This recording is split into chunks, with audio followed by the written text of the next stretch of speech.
Dr. Lydie has a BA from Columbia University, MBA from New York University, JD from Fordham University, and a PhD from University of Barcelona. Corporate executives hire Dr. Lydie to train employees to be more legally mindful in their employment transactions. The United Nations hired Dr. Lydie to instruct small to medium-sized enterprises across the globe on the laws that impact their businesses. Dr. Lydie has spoken at business, law, and tax conferences, from Amsterdam to Bogota, to Cape Town to Los Angeles to Paris to New York, to Barcelona to Miami to Warsaw to Costa Rica to Germany. Dr. Lydie designs legal structures and financial systems for entrepreneurs who are frustrated and disappointed that their business has not been as profitable and successful as they expected. By teaching entrepreneurs how to use the leverage of law, taxes, insurance, and estate planning, entrepreneurs can be 10 times more profitable and successful so that they can build wealth and create a legacy to pass on to their families. If you're seeing this video, then I want to thank you for registering for the special private training that I will be doing. I'm gifting you the first class for free to learn the special training information that I'm going to be sharing, because I genuinely want you to make more money in your business, because I know what it's like to not have money and to be poor and not have the ability to do the things that you truly, truly want to do, because there simply is not enough money to do those things. And sometimes it's just basic things like buying groceries, paying the mortgage, or paying the rent, the car note, or providing for your children. I've been there. So I know the pain and the shame sometimes that it brings. But I want you to know one thing. Whatever is happening now or has happened in the past does not define who you will be in the future.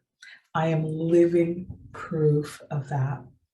So let me tell you my why I teach the way I do, why I consult the way that I do, why I behave and I do things the way that I do. It's all for a purpose. It's all for a season. It's all for a reason. I was born in the Caribbean and raised in Brooklyn.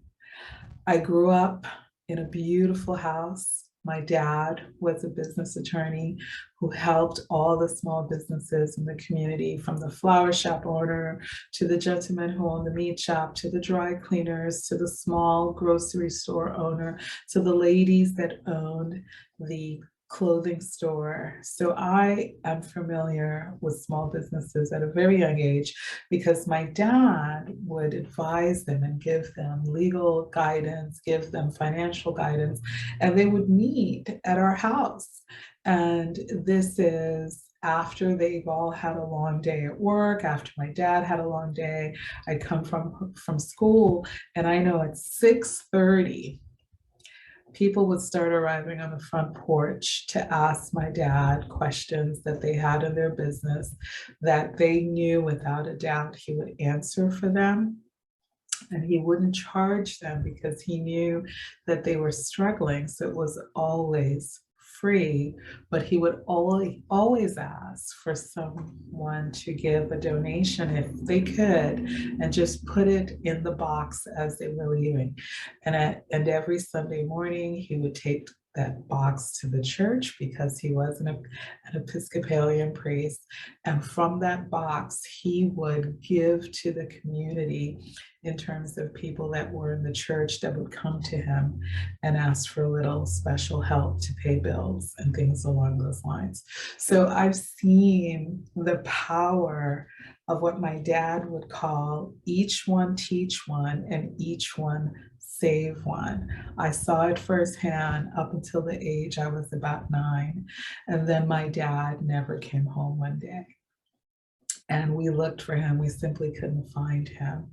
And weeks went by, And my mom could not pay the cost of running a house, the mortgage, the light, the water bill. She was a mathematician and an artist, but she simply could not make that much money to keep things going without my dad's income. And we lost the house. And for me, it wasn't the loss of the house so much, but it was the safety that the house brought to me. So we stayed with family for a little while. We stayed with friends for a little while, and we back and forth between family and friends. But there comes a point of time that she stopped asking family and friends because it was uncomfortable to have that conversation, because she knew it was a stretch for them. And we wound up in shelters. So I grew up in shelters in New York City from the age of 9 to the age of 16. So I say that because I want you to know where I'm from, why I do the things that I do, and why I do the things that I do. So in the shelter, it was not a good experience. But I tell you what, in the shelters, there was a sense of camaraderie, a sense of we hold each other up, we look out for each other. There are also some bad things going on in the shelter. I do not want to imply that it was wonderful, but it was what it was at the moment. And I was a sad little girl. But one day I saw a movie, The Wizard of Oz, and I was so excited. It was perhaps the most powerful movie I had ever seen. Oh my God, I sang along, and I still to this day sing that song, right? You guys know this song. Somewhere over the rainbow, way up high, there's a land that I've heard of once in a lullaby. Somewhere where the rainbow skies are blue, and the dreams that you dare to dream really do come true. I love that song. I love the Good Witch Glenda. I wanted to be the Good Witch Glenda. And I just knew from watching that song that things would be different for me one day. But the reality is, I was a little girl. I didn't have wealthy people in my life. I didn't have mentors in my life. I didn't have coaches in my life.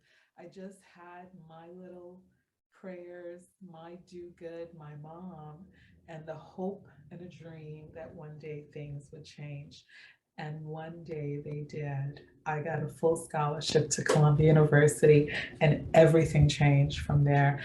The parents, the wealthy parents of the wealthy kids, took a liking to me. They liked the fact that I was always there to answer their questions. I was always there to explain things. I had made sure that their kids got whatever package it was. Sometimes it was envelopes with money. I never took not $1. That was not who I was. My role was to be the way for them to be able to leave things and pass messages back and forth from parent to child, child to parent. I was always there, right? Because that's how I learned my little dollars to be able to buy my toiletries and things like that. And I was happy to serve in that role, that I was a good person that they could rely on.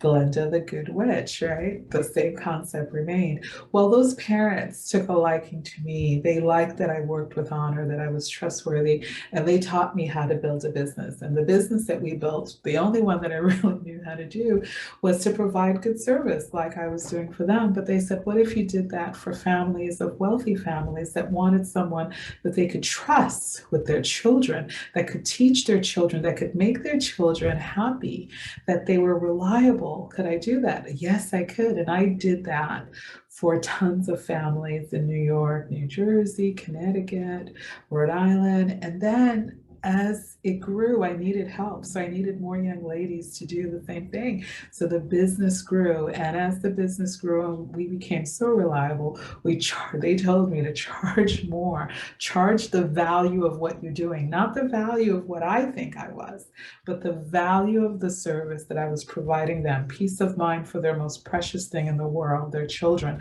that their children had an enjoyable time and they were learning from me. And that was the beauty. We wound up making quite a bit of money, the ladies and I. There was about almost 40 young ladies that were working with us, and we sold that company years later after I graduated to a Swiss company for millions of dollars. Why was that? It wasn't that they wanted our babysitting service. They had that. They had what they call an au pair service, right? What they wanted was the client list that we had, right? The people that we were providing the service to. They wanted to make that entree into the New York, the New Jersey, Connecticut, Rhode Island, Boston families. And we had, or I had, those contact informations and I could recommend.